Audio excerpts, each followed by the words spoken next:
गोटे बुढ़ी जंगल को काठ संग्रह करने को जाइला सबने काठ संग्रह कर आनी बिक्री करी परिवार पोषण करती।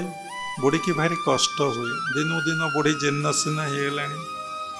बुढ़ी दिने कहला आउ ये काठ संग्रह करी बिक्री करी परिवार चलैबा बहुत कष्ट। ये जमदेवता तू आज आसतु कि मत नहीं जातु भल मु ये परिश्रम आरि ना। सजी जमदेवता आसीगले बुढ़ी आगे प्रकट हेले कहले माँ मु आसी तोते नवापाई।